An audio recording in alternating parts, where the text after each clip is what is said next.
afternoon. So, welcome to ISB and thanks for braving the weather outside. And it's a delight to have you on campus. And just want to take a few minutes of your time. And what I want to do is really talk about what needs to happen, not only in India, but what needs to happen in Telangana, what needs to happen in Hyderabad. And to begin with, I want to tell you the tale of four cities. So I know you've read the book, Tale of Two Cities. And so Tale of Four Cities, these are the four cities where I have spent my time. As a fresh PhD, I showed up at the University of Texas at Austin. And at that time, Austin was about 300,000 population. The last time I checked, which was about a month ago, it's about 2.1 million. It's the fastest growing city in the US. I was talking to some of the ISB alums in California, and I asked them, so what's next, where will you go? So I got two responses. One was India. So indeed, India is a destination to come back. And the second was Austin. Now why Austin?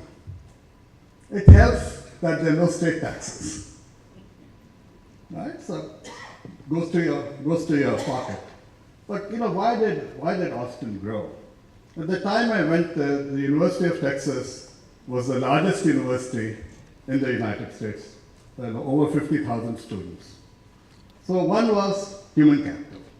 Frankly, for growth, you need human capital.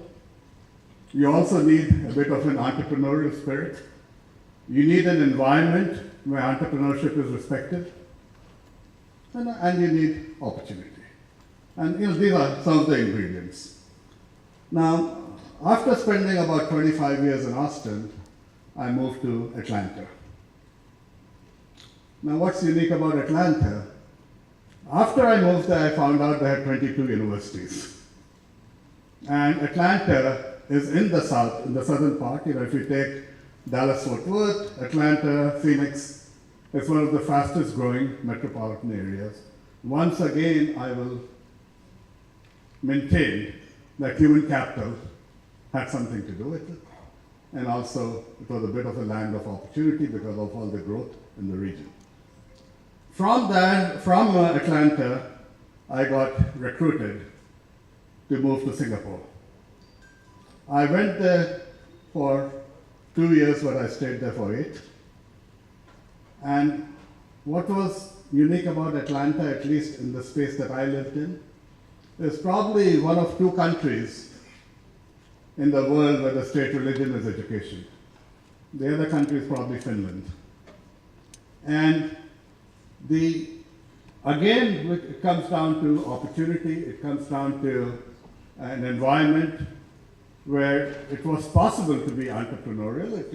It was also a situation where one had freedom to do things. And once again, it was human capital. Now, the fourth city is Hyderabad. Now, what do we know about Hyderabad? This place is unique in terms of the number of technical institutions that we have. I've been told off and on that if you look at the IT community, the technology community globally, maybe 1 in 6 in that are out of India, and I'm told now 25% of them are from this part of the world. So again, what is out here is human capital, and it's also, look at factors such as ease of doing business. Now I have a friend, his name is Dave Reefstein, and Dave is a professor at the Wharton School in Pennsylvania. And he has been working with the US News and World Report to come up with a very thorough approach on nation branding. And this is a multi-factor approach. And in the analysis that they have been doing, India ranks number 22 overall. The kind of factors that feed into this integrative rating, they include things like heritage. India does very well on cultural heritage. We are number 6 in the world, at least according to this survey, and this is a survey of citizens around the world, globally, and based on, I think, close to 300,000 respondents. So we as India do very well in terms of heritage. We also do reasonably well as a country on entrepreneurship, number 22. When it comes to another factor that they measured, which they called movers, and I'll give you what the dimension is for movers. We, India, ranked number 1 in the world. And movers includes, are we distinctive? Are we different? Are we unique? Are we dynamic? So on that factor, believe it or not, we are regarded as number 1. When it came to open for business, we were ranked number 29. When it came to entrepreneurship, we were ranked number 22. Now, let me explain what they were measuring when it came to entrepreneurship. They were looking at, do we have a well-developed infrastructure? And the resounding answer from the audience would be, yes. And I don't see any enthusiasm for being, for having a great infrastructure. The answer is no. We do very badly as a country on infrastructure. We also don't do that well when it comes to a well-developed legal framework to protect the entrepreneurs, if you will. We do okay on the entrepreneurial spirit, which drags us up to number 11, but the overall rating on entrepreneurship is number 22. When it comes to, are we open for business? So, our people are entrepreneurial, we are considered movers, but when it comes down to open for business, we're pretty low on bureaucracy. We're pretty low on measures such as transparency of government practices. And we are pretty low on perceptions of corruption. But overall, we ranked number 29 in terms of, being open for business. Now, this is for the India level. If we take Telangana, and if we had these measures for Telangana relative to the India average, in your opinion, would Telangana do better than the India average in being open for business? And we have a show of hands. There also. So yes, we are open for business. When it comes to Hyderabad, I wish somebody had taken time-phase photography of Gachibowli area. I came in as a visiting faculty in 2001 and had to walk down ISB Road, take a right, and there was 1 or 2 dhabas and there was one shop where I could get a haircut. And if we had taken time-phase photography, you would see what has happened to this area around Gachibowli. And I'm really glad it's known as the ISB Road, to say that we have some contribution to this region.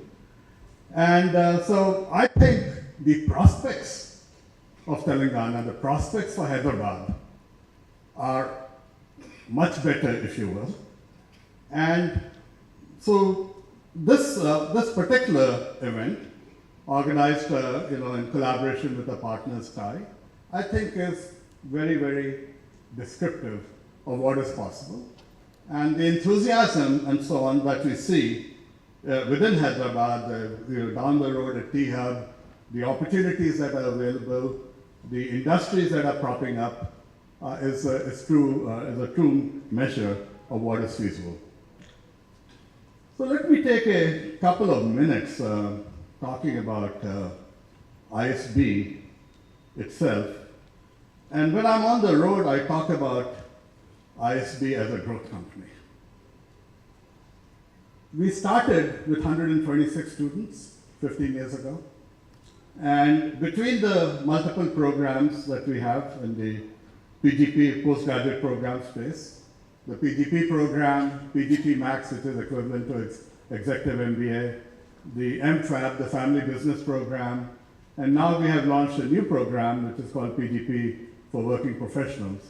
If we go across these, we are now about 1,100 a year. So it's about a tenfold increase over this time period. And the question is, how did we do it, and what was it that was so entrepreneurial about ISB? Now we have we have a board member here who was pretty much involved in laying down the foundations, the ideas, and Srini Raj is sitting in the front row. So what is it? We did not start out by trying to be the best of something that already existed. We started as a fairly unique one-year program. There are not too many one-year programs globally. Now other people, even outside of India, are copying it. But at that time, we were the only program that was 1 year.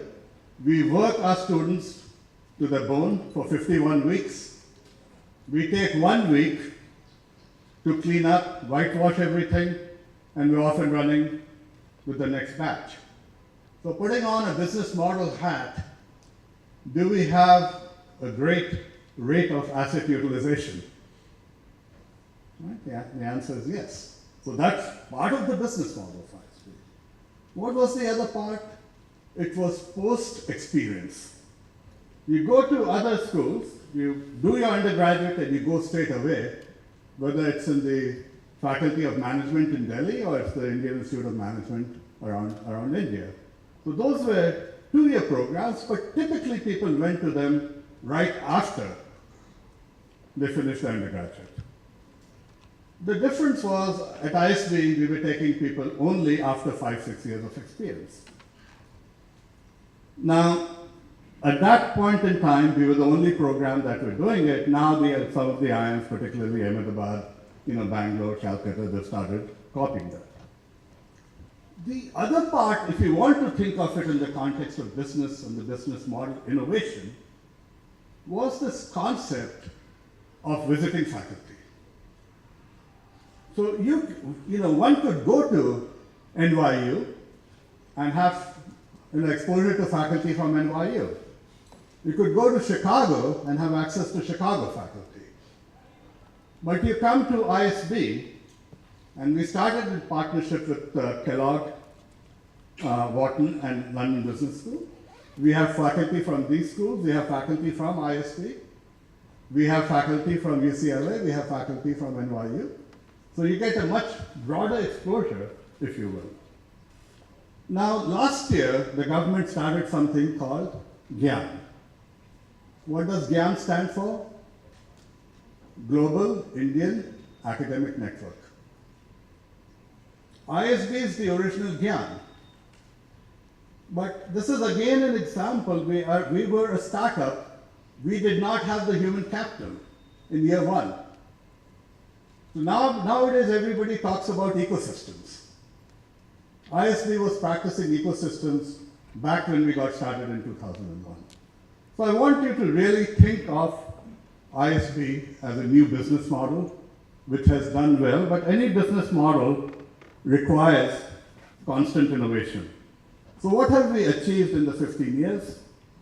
According to Financial Times, the PGP program is ranked #1 in India.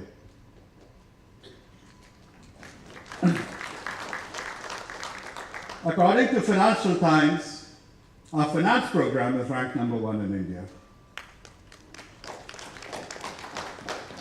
According to Financial Times, our entrepreneurship program is ranked #1 in India.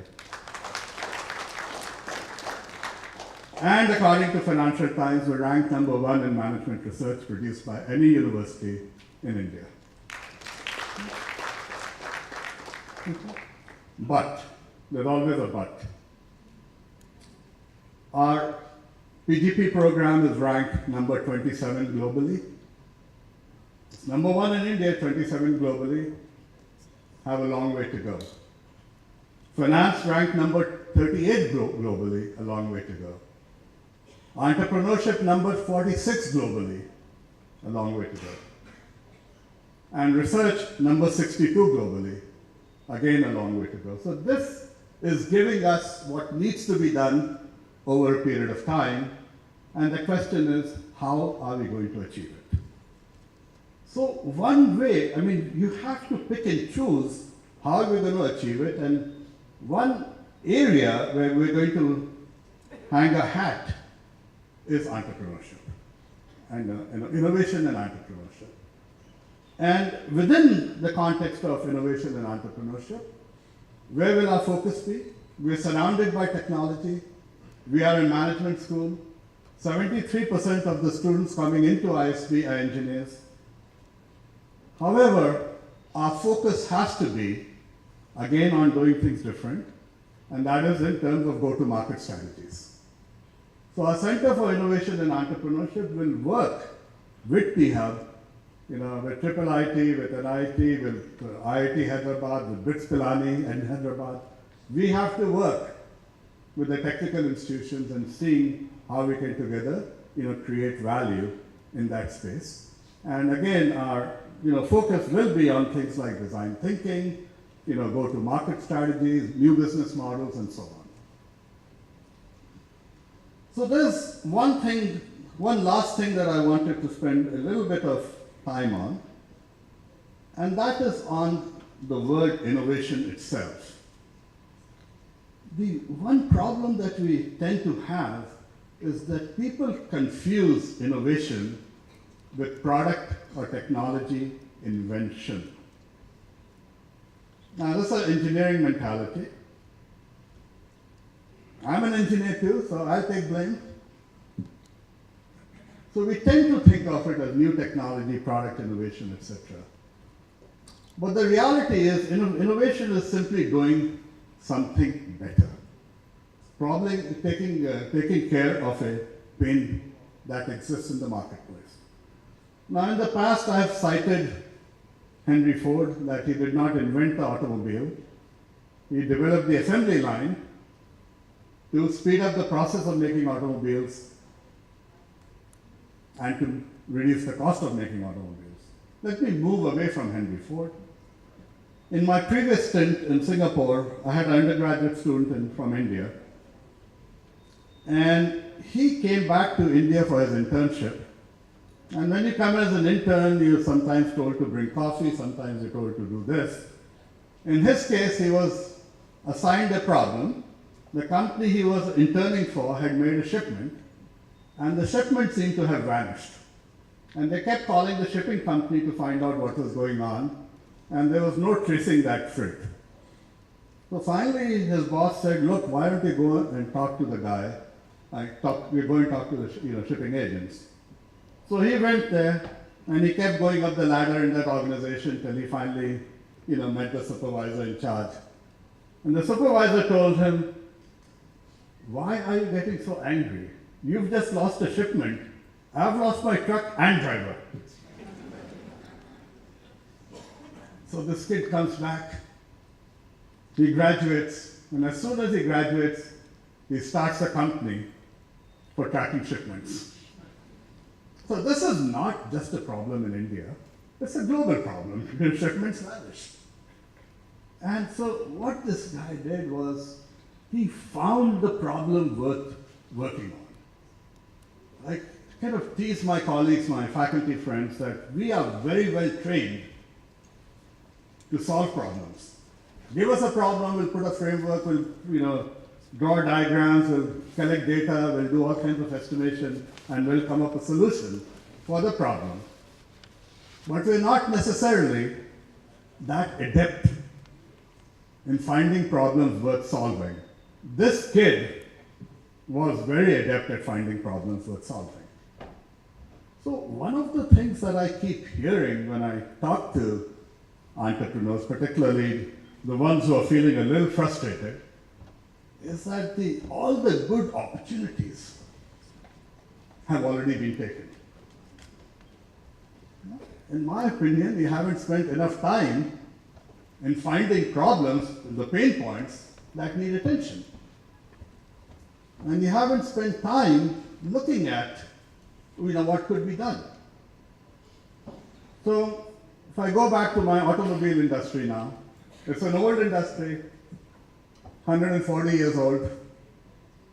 The internal combustion engine is 140 years old, maybe 138, maybe it was a steam engine before that. So for many decades, we had the automobile. Henry Ford was trying to make it the cheapest. Alfred Sloan came in and said, you can start with a Chevrolet, then you get an Oldsmobile, then you get a Buick, and when you have one foot in the grave, you get a Cadillac. So that was Alfred Sloan. Then the Germans came in and they said, we don't have a large market like the US, we don't have scale, so our business model has to be based on performance so we can extract more margin. So that was their business model. The Japanese came in and the Germans and the Americans were right on top. So they tried to come in at the low end. But over a period of time, they also got into the luxury segment by focus on product quality, etc. So all this was going on in the car production market. In the meantime, somebody else, Avis and Hertz, had said that, look, there's a market for rental. People don't want to own it all the time. Some people just want to own it for a day or 2 days. So there was a parallel market, if you will, for the rental business. Now, why this magic formula that you had to rent for the day? So along came companies such as Car2Go and Zipcar, who said you can rent by the hour. And the target market was now university students who didn't have parking. So where was the innovation? The innovation wasn't in the car, the innovation was in determining the electronic mode by which people could rent, by the minute, if you will. And then we are told that Uber and so on got very innovative by going asset light. Right? That's a different business model, but the product is still the same. So what I wanted to emphasize is, no matter what industry we take, let's say we take the IT industry. What was the original Indian business model for the IT industry? It was body shopping. Is body shopping cheaper in Vietnam than in India? Yep. So we got to change it. So we have to go up the value ladder.